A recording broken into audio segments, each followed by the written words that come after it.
Well, it's lovely to be here again. I've been here every year since the college started, and it's one of my favourite places to come and to teach. And I'm particularly honoured that Satish is here this evening, and so I'm very pleased to see him. This is an unexpected surprise, Satish. There's a big change going on in the scientific world. The dominant orthodoxy of materialism, which has dominated science since the late 19th century, is crumbling. It's falling apart. So the sciences are bursting out of this framework of thinking. This is the theme of my book, The Science Delusion, Freeing the Spirit of Inquiry. What's emerging patchily in different areas of science is a much more holistic approach to nature. And that's, of course, what Schumacher College has been talking about and propagating ever since it started. But things are happening faster than they've happened before. I've thought for years we're on the brink of a massive paradigm change. I think it's more than ever now. There are many more signs of an enormous change happening. And as this change occurs, it opens up a completely new set of possibilities for dialogues and discussion of the area between science and spirituality. And I'm going to talk about some of those areas this evening. It's a huge topic, and I don't have time to cover more than a few. But I'm going to start with the idea of the extended mind. There's a growing feeling among people who think about the nature of the mind that consciousness simply can't be explained in the materialist way as nothing but the brain. And one of the interesting concepts that's now quite widespread is that the mind is much more extensive than the brain. My own interpretation is that the minds extend beyond brains through fields. We're used to the idea of fields extending beyond material objects. A magnetic field is in a magnet and stretches invisibly beyond it. The Earth's gravitational field is in the Earth and stretches beyond it, keeping the moon in its orbit. It's keeping us down on the floor now. Without it, although it's invisible, we'd be floating around. And the field of your mobile telephone, happily turned off at present, is inside the mobile telephone and stretches out invisibly far beyond it. This room is full of invisible transmissions of mobile phones, radio, and television. So fields extend beyond material objects, and I think minds extend beyond brains. This has testable consequences. I'm going to be talking in much more detail about this tomorrow as part of my course here, but I'll just give a couple of highlights here. This means that when you pay attention to something, for example, when you look at something, your mind is reaching out and touching what you're paying attention to. The very word attention means that. Ad tendere in Latin, to stretch towards. Your mind stretches out towards what you're paying attention to. Now, this means you might be able to affect things just by looking at them. And it may seem improbable at first in the abstract, but when you think about it in concrete terms, if I looked at you from behind and you didn't know I was there, could you feel me looking at you? You realize this is a common phenomenon. The sense of being stared at has been experienced by more than 90% of people, as surveys show, including children. And a lot of research has now been done on the sense of being stared at, showing this is real. It's something that occurs in animals as well as people. I think it probably evolved in the first place in the context of predator-prey relationships. A prey animal that could feel a hidden predator looking at it would stand a better chance of escaping one than one that couldn't feel it. So I think this is basic biological. It's not just human. In most modern humans, it's an utterly neglected part of our abilities. It's not mentioned in the educational system. There's virtually no research on it within universities because it ought not to happen from a materialist point of view, because the mind ought to be all inside the head. But it does happen, and I think it's one sign that the mind stretches beyond the brain. Now, I think our minds also extend beyond our brains through our intentions. And intentions can have an effect at a distance. This is one of the ways in which telepathy is manifested. Telepathy typically occurs between bonded members of social groups. It occurs between humans who are closely bonded, usually between close members of families, mothers and children, spouses, lovers, close friends. And it also happens in animal groups and between humans and animals. When people keep dogs or cats, the animals form a strong bond very often, and this can often be the basis of telepathy. I think telepathy is a normal means of communication among animals. It's normal, not paranormal, natural, not supernatural. There's now been quite a bit of research on telepathy. In fact, it started in the 1880s with the founding of the Society for Psychical Research. But there's been new lines of research in telepathy in the last 20 years or so. And one of them has been with animals. This has been one of the areas I myself have worked in. Because I think telepathy is a normal animal ability, not a special human ability, but a normal animal ability, I did research on it first of all in animals. And I found that there had been virtually no previous research on this subject. So I started, as one does in science, with natural history. I collected stories from people who keep cats, dogs, horses, parrots and other animals, and I collected stories from vets and animal trainers and jockeys and police dog handlers and blind people with guide dogs and so on, to find out what they'd noticed. Can their animals pick up their intentions? Well, many, many people think they can. For example, I have more than 200 stories where people say their cat seems to know when they're going to take it to the vet. The cat disappears. And I had so many of these stories. We did a survey of vets, all the vets in the North London Yellow Pages, 65 of them. We rang them up and said, do you ever have a problem with people missing the appointment with the cat? And 64 out of 65 said it happens all the time. And the remaining ones said, it happens so often we've given up the appointment system for cats.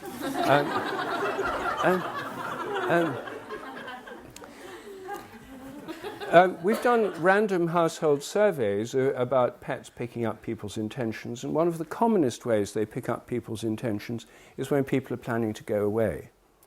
Dogs and cats seem to pick it up before people start packing suitcases or giving all the obvious cues. Nobody's particularly impressed by this if the animal sees them carrying a suitcase to the door and loading up the car and things. It's before that they seem to sense it. About 65% of dogs and cats seem to be sensitive to people going away in advance. That's harder to test because people are in the same house. The phenomenon that's easiest to test scientifically is dogs and cats that know when their owners are coming home. And as some of you know, as many of you know, I've done a lot of work on that. We do experiments on this to rule out the obvious explanations. Many people, about 50% of dog owners and about 30% of cat owners, find that their animals anticipate the arrival of the member of a family by going and waiting at a door or a window. They do this even when the people at home don't know when the person's coming, and even when they're coming at non-routine times in unfamiliar vehicles. So we've done lots of experiments on this. These are published in scientific papers, in peer-reviewed journals, and they're summarized in my book on unexplained animal powers called Dogs That Know When Their Owners Are Coming Home. Now, in these experiments, we film the place the dog waits. We have the person go at least 5 miles away. They come home at a randomly chosen time that they don't know in advance. And to avoid them picking up the sound of a familiar car, they travel by taxi. Taxi fares are the most expensive aspect of this research. So what we find is that over and over again, the most sensitive dogs just do this, and they start waiting when the owner decides to come home. It's not the sound of getting into a car. It's an unfamiliar car, and they're way beyond earshot, more than 5 miles away. The dog seems to be responding to their intention to come home. It's picking up their thoughts or intentions. Now, there have been many of these experiments, but I have a video which I'm going to show now. Some of you may have seen it before. It's the most famous dog that knows when its owner's coming home, a British terrier called JT, that now dead, but lived near Ramsbottom, Lancashire. This film was done by the science unit of Austrian State Television, ORF. they sent over the science unit to check up my experiments to see if it really worked, and they wanted to do a real experiment, and I was quite happy for them to do that. They filmed it much more professionally than my own films of these dogs. And so what we're going to do now is see that film from ORF. It's only about 5 minutes. Now, the soundtrack is in German. Don't worry, it is an English-speaking dog. But there's subtitles for those whose German isn't up to speed, and I'm afraid people in that part of the room aren't going to see very well.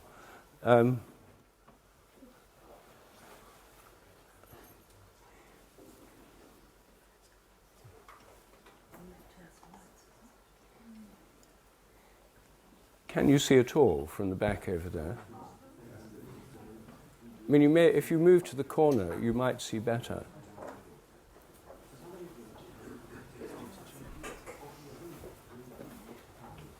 So you won't all be able to read the subtitles. I'll just give a brief commentary. This is Pam. There's JT. Ihre Eltern, bei denen der Hund während ihrer Abwesenheit bleibt, haben das Phänomen seit Jahren beobachtet. Pam selbst war zuerst mehr als skeptisch. Erst die Experimente mit JT. Her parents noticed the dog knew when she was coming home for years. They used to look after it when she was out. 2 Wochen lang haben wir JT richtig auszutricksen versucht. Ich habe meinen Eltern wieder erzählt, wohin ich gehe, noch mal nicht zurückkommen. Ich bin mit dem Taxi, mit dem Fahrrad, mit dem Auto von Freunden oder auch zu Fuß zurückgekommen. Es war eine Zeit intensiver Forschungsarbeit.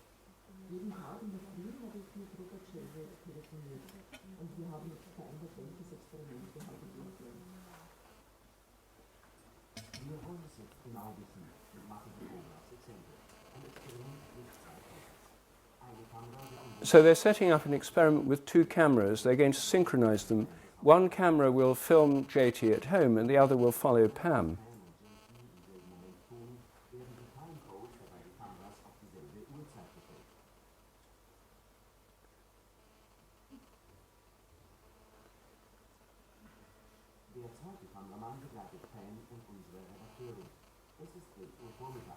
So it's 11 o'clock in the morning. Pam goes out, leaving the dog at home with her parents.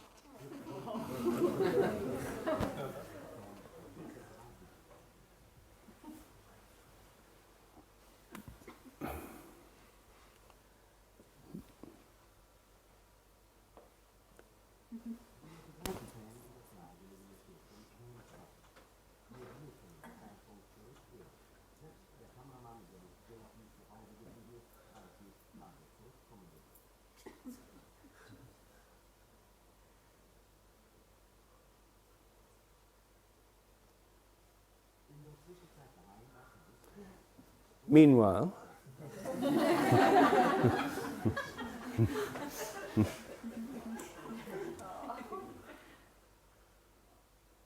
JT stays peacefully by Pam's mother's feet.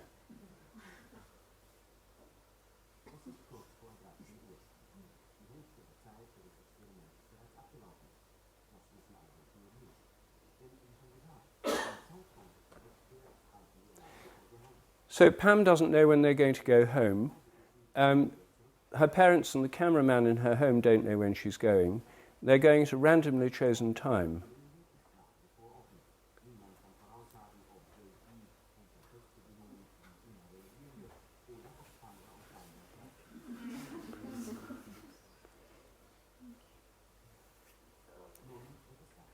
Now, it's 10 to 3. This is the time they've chosen to tell her to go home. So they're just going to tell her to go home now.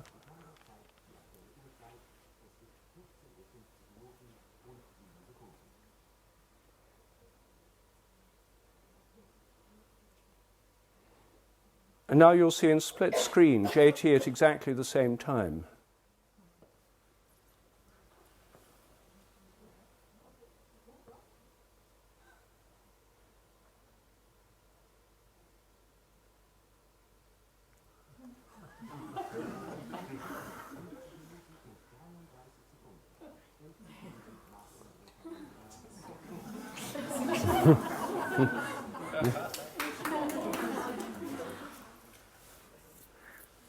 So 11 seconds after they told Pam to go home, he was in position by the window. She's not even in the taxi yet.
Well, when you do telepathy experiments with people, they often get bored of doing it over and over again. The nice thing about dogs is they never get bored of their owners coming home.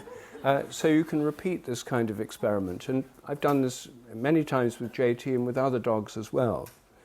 Now, humans are telepathic as well. And the commonest kind of telepathy in the modern world occurs in connection with telephone calls. More than 80% of a normal population in Britain, Germany, Argentina and the US, where we've done surveys, have had the experience of thinking of someone for no apparent reason. Then that person calls and they say, "That's funny, I was just thinking about you." Or else they know who it is as soon as the phone rings before they look at the caller ID or answer it. I imagine most people here must have had that kind of experience. How many have? Well, that's certainly most people. I should say over 90%. Well, the standard skeptical argument for this is to say, oh, well, it may look like telepathy, but actually it's just chance coincidence. You just forget the millions of times you're wrong. You think about people all the time, and you think it's telepathy if one of them then rings up.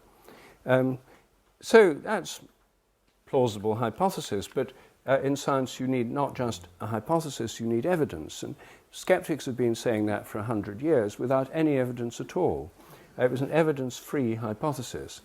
I and others have now done many experiments on telephone telepathy. How the typical experiment works is that you name, if you're the subject, you name 4 people you might be telepathic with.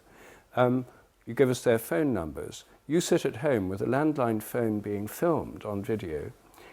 We pick one of the 4 at random by the throw of a die, ring them up and ask them to call you. So the phone rings, you know it's one of these 4 people, but you don't know which one. And before you answer it, you have to guess which one. I think it's Mary. Hello, Mary. You're right or you're wrong. By chance, you'd be right one time in 4, 25%. In these experiments, people are right about 45%. It's a massively significant effect with hundreds of trials. It's the p-value, for those of you who are into p-values, it's a probability is 1 times 10 to the minus 12. These are very significant findings, and these experiments have now been replicated in Holland and in Germany, in Amsterdam and Freiburg universities. I now have a telephone telepathy test online that works on mobile phones that any one of you can do, and I invite you to try it. You register, you put in the names of 2 people, in this case only 2 people that you know well, with their mobile phone numbers. Then the test starts. The computer picks one of the 2 people, sends them a text message and asks them to ring you at a landline number, which is the computer. So you ring that number, it puts you on hold. The computer rings up the subject, if you're the subject, and it says, one of your 2 callers is on the line right now waiting to speak to you. Please guess who it is. Press 1 for Anne, press 2 for Bill. So you guess who you think it is. It records your guess, and instantly the line opens up, so you get immediate feedback. Are you right or wrong? Then after a minute, the call cuts off because I'm paying for it. And after a random time delay, it does the same thing again. And you do 6 trials altogether. Then everyone gets an email, a text message with the score. Thanks for taking part. The subject got 4 out of 6 or whatever. In these tests, it's coming in around 58%. It's not a huge effect compared with 50% by chance, but with hundreds of trials, very significant. In my earlier experiments, we tested people who thought they were particularly intuitive or telepathic. In this test, it's open to anyone, and many people who take part are skeptics or people who say it never happens in real life. You wouldn't expect them to do too well, and most of them don't. But overall, the effects are very positive. It's not dependent on distance. We've done the experiments with people in Australia, calling people in Britain. It works just as well. In fact, it works slightly better because the ones in Australia were people who were very close to them emotionally, showing that what matters is emotional closeness rather than physical distance. Now, I mention all this because these effects of telepathy show that intentions can affect others at a distance. When you make a phone call to someone, first you have to intend to phone them. You have to form the intention before you make the call. You want to get in touch with them. And intention, I'm suggesting, reaches out even to Australia and can affect people to whom you direct it.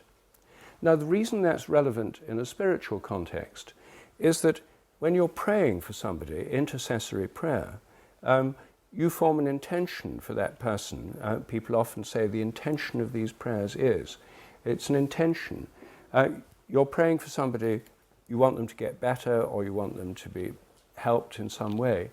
I'm suggesting this extension of your own mind through telepathy can link you to them.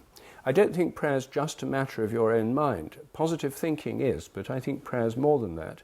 It brings in the invocation of a prayer. You pray to God, the Holy Spirit, the Blessed Virgin, Mary, or if you're a Hindu, to Shiva or Vishnu, or whoever you're praying to. You're trying to enter into a much larger realm of consciousness than just your own, and you then connect that to the person who you have the intention for. And I think the telepathic link, the telepathic effects of intention, show us that intention can create connections between you and other people, or indeed animals.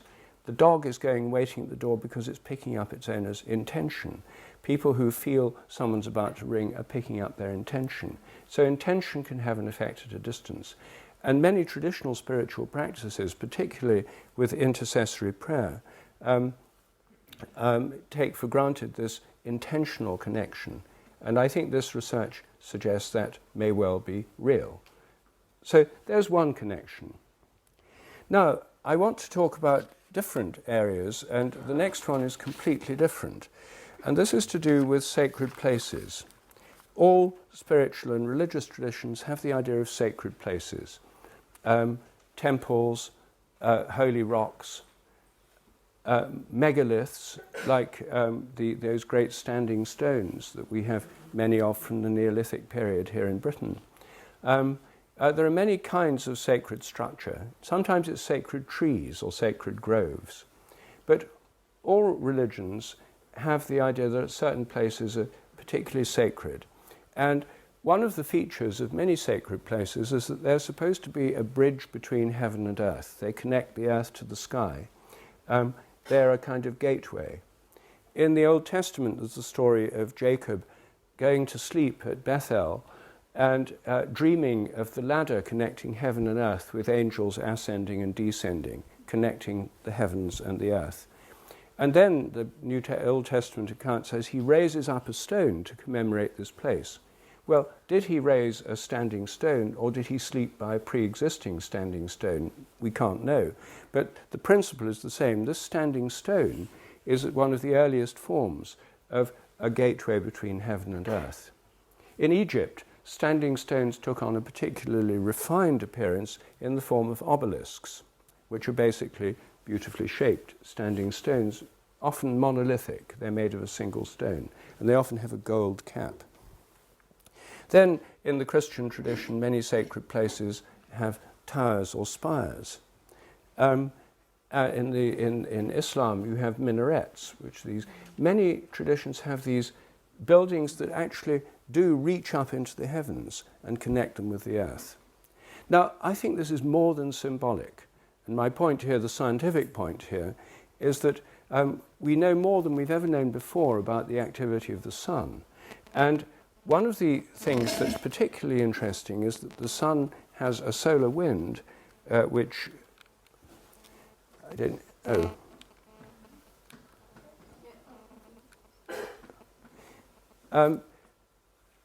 Sorry. This is the Earth here in the middle, and the sun's over there. There's a solar wind, which is particles, a whole blast of radiation and particles, charged particles coming from the sun. They compress the Earth's magnetic field. There's a kind of membrane around the Earth, the magnetopores, and there are all sorts of electrically charged layers. Here's the Earth in the center. This changes day by day. Here's from a particular day, a particular time, showing here's the Earth, here's the Earth's field, and it goes away for millions of miles away from the side. It's compressed on the side of the sun with the solar wind. And the sun's activity is changing the whole time. NASA, the American Space Agency, has solar weather forecasts. This is from one of them. Because they affect things on Earth. They affect radio transmissions. They affect the way that power lines can work. If you get a big solar flare, you get a blackout on Earth. So there's this enormous amount of electrical activity coming into the Earth. In the northern and southern hemisphere, it shows up as the northern lights and the southern lights. But it's there all the time. And the new discovery, which is very exciting, is that when we have lightning strikes on Earth, thunderstorms, it's not just a local affair. Most of us were brought up to believe it's like a kind of friction between the clouds and the Earth, and it's just between the thunderclouds and the Earth. No, we now know that there are, above the thunderclouds, there are sort of cool plasma electric discharges that go 50 miles up and connect the thunderclouds with these electrically charged membranes that connect with the sun and the solar wind and are continually influenced by the sun. So a lightning strike is a direct electric connection which links the heavens, not just the clouds, but the sky, even the sun, ultimately, to the Earth. So this isn't just symbolic, it's real. And I think one of the things that sacred places with these tall structures have always done is acted as channels for these energies from the sky, from the sun in particular, into the Earth. Now, before people started building structures, the tallest things that got struck by lightning most were mountaintops and trees, and particularly oak trees, which are more conductive than others. No, we have to pass over this one. It's not working properly. Can you try advancing it to the next slide? That was meant to show solar flares. Ah, here we are. Thank you. Here you see a lightning flash hitting a tree.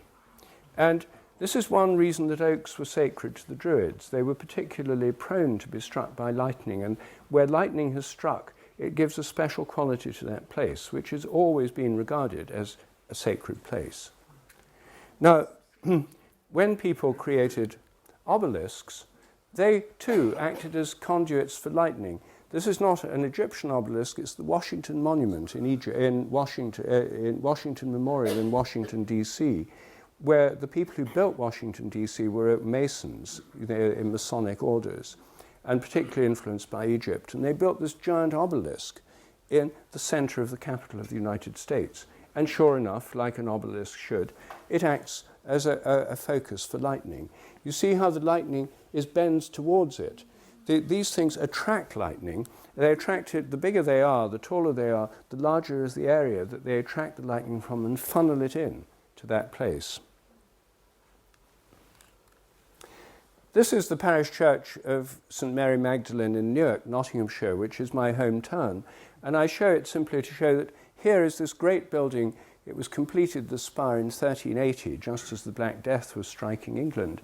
And this spire towers above these quite large, ordinary, 3-story buildings. But right to this day, although this was built in the 14th century, it's still far and away the tallest structure in Newark, and will channel in lightning from the whole of the town into this ancient sacred place. Here's a lightning strike on St. Peter's in Rome. And this is, some of you might have seen this. It happened quite recently when the last Pope, Benedict, retired, announced his retirement. A photographer went out into the streets hoping to get pictures of weeping nuns and so on. He couldn't find any.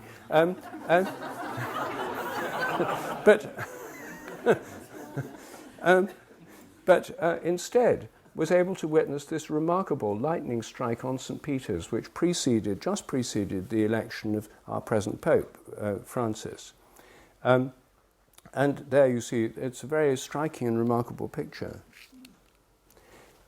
Here's Christ in Rio de Janeiro, overlooking Rio de Janeiro, very frequently struck by lightning. This lightning strike caused damage to his thumb. But you see again how this is curving in. If he wasn't there, it might go down that way or hit some other. So the tallest thing available becomes the magnet for this lightning strike. It channels in this energy.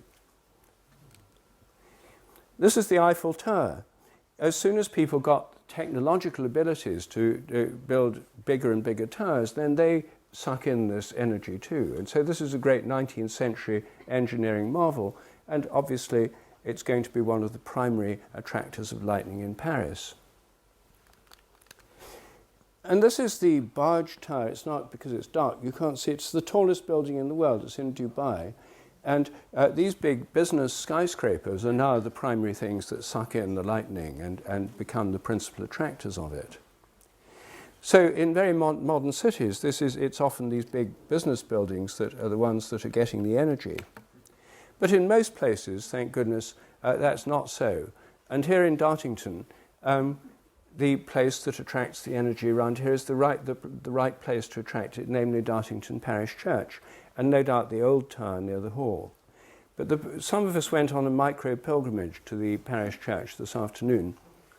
And I must say, if anyone here is a church warden or involved with the church, I have to say how much I appreciate the fact that it's always open. Many churches are closed, and it takes effort and trust for people to keep it open and to maintain it so well, and I, for one, tremendously appreciate that.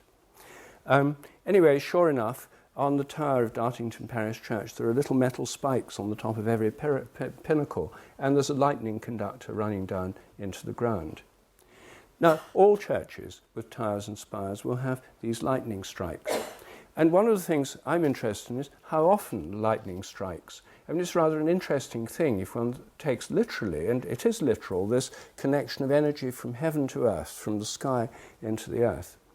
Now, it's not rocket science to develop a way of detecting a lightning surge going down a lightning conductor. I mean, this is, in millions of volts, things that can do an enormous amount of damage. And yet, no one seems yet to have invented a device that could record it. If you imagine an induction coil mounted on the wall next to the lightning conductor, it should be quite easy to detect and record when lightning strikes happen. And if someone invented and developed this, I'm quite sure there'd be a big market for these things, because lots of people would be interested to know when lightning hits their local sacred building. I myself think sacred places are particularly important. I think that we all need them. All traditional societies have had them. We're blessed in England with these marvellous parish churches and cathedrals everywhere. And they're terribly underused. I mean, because of the kind of Enlightenment and materialist propaganda, many people have been alienated from the Christian tradition and never enter their local church. But I myself think it's very important. Whenever I go to a new place, I try and find the sacred place and visit there first to sort of pay my respects to the tutelary spirit of the place, the patron saint. In India, I go to the local temple. In Muslim countries, to the mosque. But here in England, the most obvious sacred places are really obvious. They're in the centre of every community, and these churches and cathedrals. And so now most Church of England churches have candles that you can light. That was quite new. When I was a child, none of them had candles. Now all the cathedrals do, and many parish churches do, including Dartington. So it's possible to go there and light a candle and say a prayer and connect with that holy place. So my point here is that the old view that they're gateways between heaven and earth is literally true. They're places where there's this connection of this energy. Now, exactly what that signifies and means depends on how you understand the nature of the heavens. I myself think that the sun is not just a hydrogen bomb. I think it's a conscious being. I think the sun thinks. It's one of the things we've been talking about this week here in this course. And although it's a shocking and unfamiliar thought, I'm not going to be able to dilate on it at the moment because I want to move on to the next topic. This is a rapid move through completely different aspects. One of the areas that recent research of spiritual importance that recent research has shed light on is near-death experiences.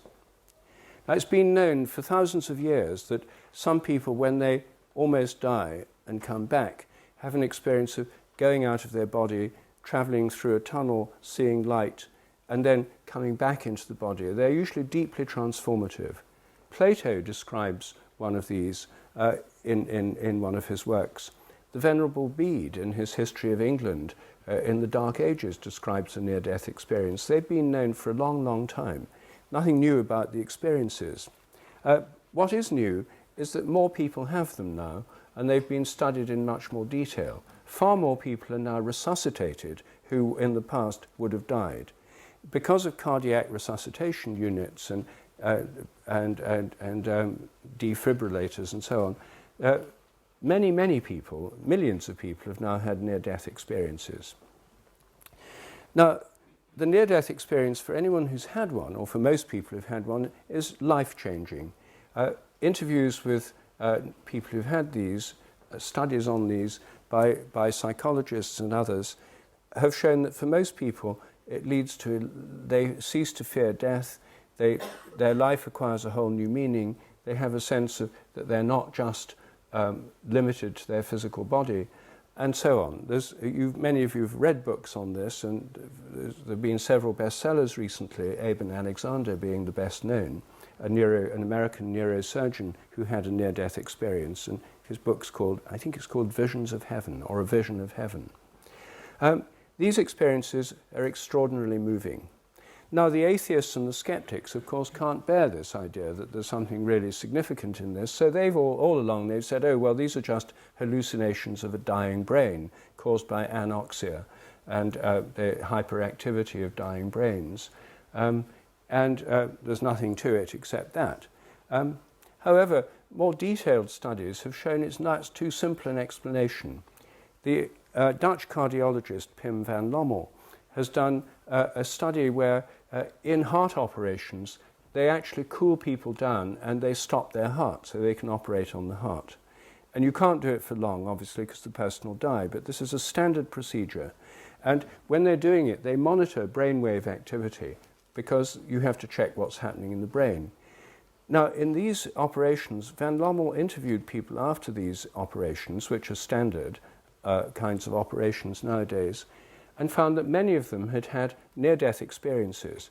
They'd had them when their brain was flatlined. There was no brain activity whatever. There was none of these normal electrical rhythms in the brain.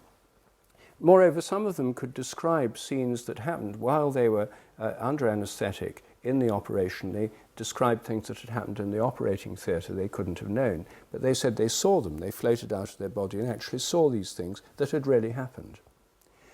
I think the evidence is very good that near-death experiences do involve people's centre of consciousness moving out of their body. They have a transformative effect on their lives.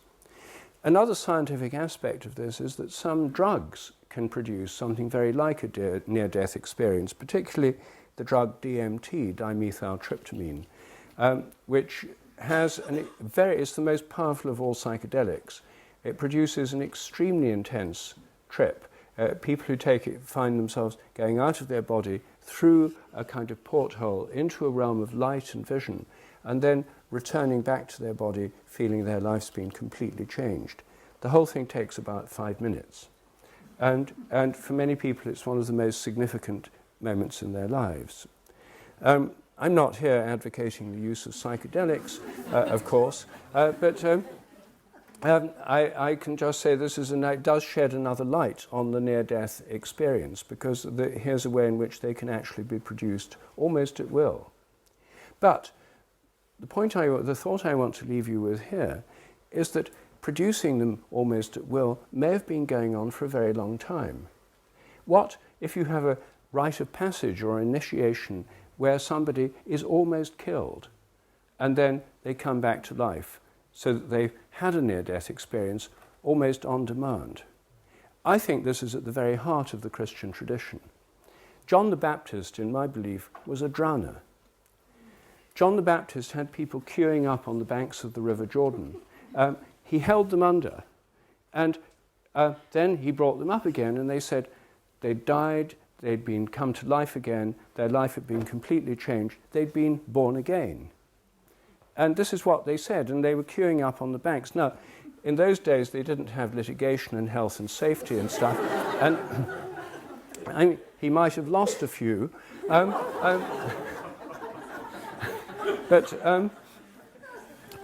everything that you read in the New Testament about this experience of John the Baptist, including the baptism of Jesus, which was a completely transformative event in his life, fits perfectly if these were near-death experiences. That's what they said they were. You died and born again, seen the light, and been and lost the fear of death. It makes complete sense. Whereas saying it's just symbolic, it doesn't really make much sense, because something only works as a symbol if it's a symbol of something. And what it's a symbol of is a near-death experience. Well, why have a symbol when you can have the real thing? So now, in the practice of most modern churches is of infant baptism, sprinkling water on babies. Obviously, it would contravene all rules of ethics and norms to nearly drown babies. But one of the things that makes the Baptists a particularly interesting Christian sect, I mean, they get the worst press of all Christian sects, the Baptists. But I think one of the things about Baptists that's interesting is that they alone have made a point of sticking to the original tradition of baptism. Baptist preachers immerse people in water. They either have tanks in churches or they do it in rivers or lakes. And the Baptists are the people, the born-again Christians, who get such a bad press, who say that they've died and been born again. They're the people who keep alive this tradition. And I don't know how far they go. I don't know many Baptists. I only know one Baptist, Southern Baptist, actually, Jerry Hall, Mick Jagger's ex. And I said to Jerry, what was it like when you were baptized? And she said, first of all, it was very public. She said, in my church in Texas, she said, the baptismal thing's like a giant aquarium with a glass wall so everyone can watch. And I said, well, when the minister held you under, what was it like? She said, it was a lot longer than was comfortable, she said. So still, in the US, and in English Baptists too, still have baptism by total immersion. This tradition is kept alive. Now, to what extent it goes as far as a near-death experience today, I don't know. This would be an interesting line of research, to interviewing Baptists who've had the near-death experience or claim they've died and been born again. My own view of the Christian, I'm a practicing Anglican, and my own view of the Catholic Church is that the Catholic Church is all the churches. It's the universal church, including the Roman Catholics, Anglicans, Baptists, Methodists. All churches, I think, constitute the universal church. And I think different branches of it specialize in different things. The Baptists specialize in this particular death and rebirth rite of passage. And I think we have a lot to learn from them, really. Others specialize in other things. Quakers specialize in being quiet together. And other churches are rather noisy by comparison. So I think when you look at the broad spectrum of what's there, it's an extraordinarily rich combination of practices that's possible. Now, finally, I want to talk about rituals. morphic resonance is my own particular theory of memory in nature. It's similar to theories by other people that C.S. Peirce, the American philosopher, in around 1900 suggested that in an evolving universe the laws of nature may be more like habits.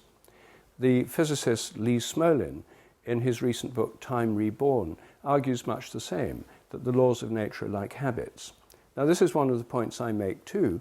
I think the way the habits work is through morphic resonance, which means similar things influence subsequent similar things across space and time. What this means is that everything in nature has a kind of collective memory. Crystals have a collective memory of previous crystals of their kind, and when you make a new chemical, the more of the new chemicals you make, the easier it gets for them to crystallize all over the world. This works in animal behavior. If you train rats to learn a new trick, rats all around the world can learn it quicker because the rats have learned it in one place. They can learn it quicker elsewhere. I give the evidence and the data for this in my books, A New Science of Life and The Presence of the Past, and it's summarized in The Science Delusion. This means each species has a kind of collective memory. Each individual draws upon and contributes to the collective memory of its species. This is a bit like Jung's idea of the collective unconscious, which he thought of as a kind of collective memory. I'm saying the collective unconscious is the human aspect of this collective memory, but all species, I think, have collective memories. And the way that morphic resonance works is on the basis of similarity. If something's similar to the way it's happened before, there'll be a resonance. Now, the reason this is relevant to rituals is because all religions and all social groups that are coherent have rituals. And rituals fulfill a particular role in a society. What they do is reenact the creation myth of that group, the story of origins of that group. And by taking part in the ritual, members of the group in the present are connected with other members of their group in the present, but also with all those who've done it before them, who've gone before them. So, for example, the Jewish ritual of the Passover reenacts the first Passover when the Jewish people left Egypt on their journey through the wilderness to the Promised Land. And in that Passover, they had a particular feast. They had lamb, and there are details given in the Old Testament as to what that was like. And every year, Jewish people reenact that Passover meal. And the story is told every year. The youngest child says, "Why is this night not like any other night?" And the story is told, and so this is remembered every year through the reenacting of this meal. Through taking part in it, Jewish people affirm their Jewish identity and their connection with other members of the Jewish group in the present, but also with all those who've gone before, right back to the first Passover. The Christian Holy Communion, itself a Passover meal, is a reenactment of the primary event that created the Christian community, namely Jesus' Last Supper with his disciples. And that's reenacted in every Mass or Eucharist. The American Thanksgiving dinner is an example of a secular ritual, again, a shared meal. The story is of the first giving, like the first harvest festival or dinner of Thanksgiving for the first settlers in the New World. And so they reenact that Thanksgiving dinner every year. And that's a national ritual. By taking part, people become Americans. It gives them an American identity and connects them with Americans who've gone before. For those of us who are not American, it has no particular significance, but for Americans it's very, very important. All societies, all cultures have rituals, and rituals are highly conservative. People believe that for the ritual to work, it should be done the right way. So the Thanksgiving dinner should have a turkey, an American bird, and it probably doesn't feel quite the same with a nut roast. But at least it's a roast, the nut roast.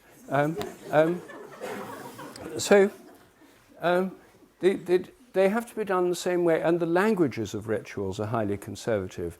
In the Coptic Church in Egypt, the liturgy is in ancient Egyptian. It's the only form in which that survives. Brahminic rituals in India are in Sanskrit. In the Russian Orthodox Church, they're in Old Slavic. in the Roman Church until recently they were in Latin. And in the Church of England, many people prefer the Book of Common Prayer, which has a 16th century form of the prayers with thee and thou, to the modern language form, because they feel the traditional form is better, even if you can't understand it as well. Now, why is it that everywhere in the world, in all contexts, secular and religious, we find this high conservatism of rituals?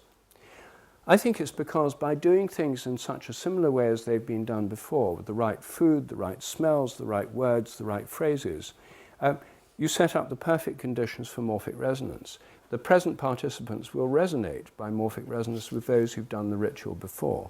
And there will be a literal collapse of time, a presence of the past, connecting the present performers of the ritual with those who've done it in the past.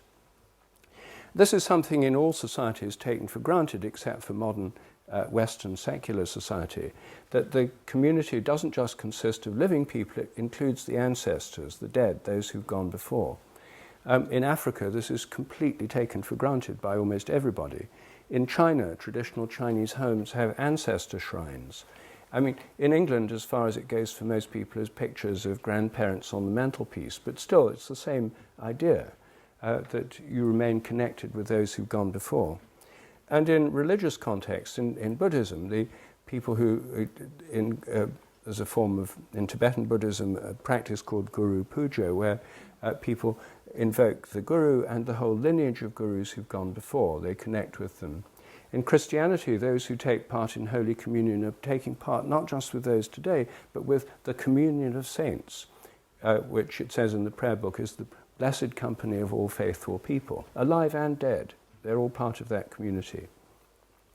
So rituals have this particularly powerful effect, and that's why they're so important for social cohesion. That's why, in my opinion, an entirely secular society, which has just simply discarded all these traditions, sacred places, rituals, prayer, and so forth, is a very impoverished society. And it's not surprising, I think, that such societies have as their characteristic feature, as a mental feature, depression, endemic depression on a mass scale. So I think these are part of a normal way of being human. And you know, you may not like Christian rituals, then you can do other ones. And you may not like other ones, you can do Christian ones. There's a choice of rituals. But for those of us who come from a Christian background, the ones that make most sense are Christian ones, I think. And that's one reason I follow the Christian tradition. So mantras, just to bring out the final point here, mantras are sacred phrases which don't have any particular discursive meaning. The great Hindu mantra, Om, for example, is not something you're trying to communicate a meaning with it. By chanting these mantras, you enter into resonance with other people chanting it at the same time, literally into resonance, because if you chant together, you're resonating together. My wife, Jill Peirce, gives workshops on sound and chanting, and so I've often experienced this power of group chanting with her, and in other contexts as well. But it's a very powerful thing to chant together in such a way that you're in resonance with all the members of the group. And when you chant in churches, the psalms or sing hymns together, again, you're singing, you're in resonance, you're taking breaths at the same time, you're singing the same notes, you're resonating together. But you're also not just resonating with people in the present. There's a resonance, a morphic resonance involved in mantras, which connects you with all those who've chanted the same mantra before. In some Hindu traditions of meditation, when you're given a mantra to meditate with, you're told, don't use this mantra, bandy it around in ordinary conversation, because you'll weaken its power.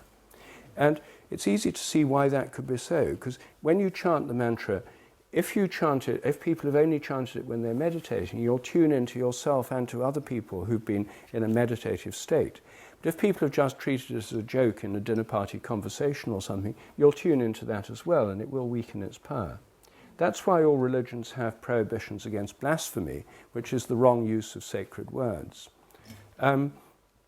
And I mean, in the modern world, these things make no sense to most people. They say, oh, it's a stupid law. The National Secular Society says, oh, we should abolish all laws. It's ridiculous, it's stupid, it's superstitious, and so forth. these objections, I think, are often very superficial and are based on the idea that the only thing that counts is sort of rational science. In fact, for most people, all these other things are very important. They're a very important part of their lives. So these are four areas. These areas that I've talked about this evening. First of all, intention and its power. Secondly, sacred places as joining between heaven and earth. Thirdly, near-death experiences and their significance. And fourthly, rituals and how we can see them in a new way in the light of morphic resonance. These are ways in which I feel that the insights of science, as it develops and moves beyond the materialist framework, open up new areas of discourse or dialogue between the realms of science and spirituality, which could benefit both. Because if you think about it, what the sciences have done is to give us a very enlarged picture of the physical world. They've done a brilliant job. I mean, there's huge effects of technology. All of us benefit from it. But also the sciences have opened up the realm of the microscopic, atoms, molecules, cellular structure. No one knew about those things before. They've opened up the universe in a way that nobody ever knew about in the past. No one knew there were any galaxies beside our own until the 1920s. The fact that there's this vast universe, 14 billion years old, that's been growing and expanding, these are completely new insights. But they're insights that are devoid of meaning. The only meaning you get from, if you go to a planetarium display, is, you know, there are billions of galaxies and we're on a tiny speck of dust in this tiny corner of this galaxy. The message you get is we're totally insignificant in a universe that vastly overwhelms us in size and scale.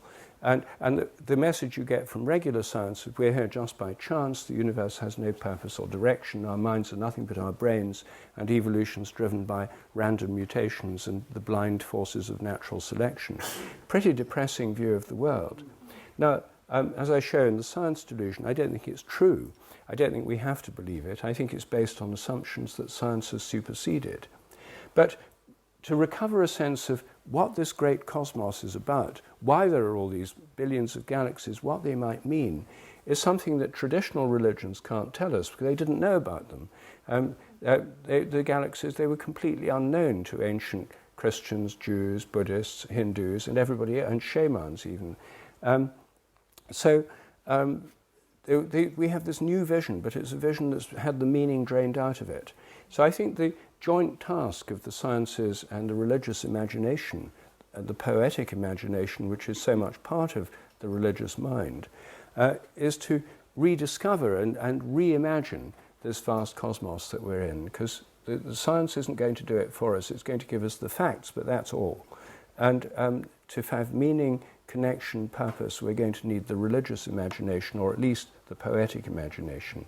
So I think this is a very exciting period to be in, and I think that we're entering a completely new era where that old standoff between dogmatic religion and dogmatic science can give rise to something much, much more interesting, a fruitful dialogue that could enrich all our lives.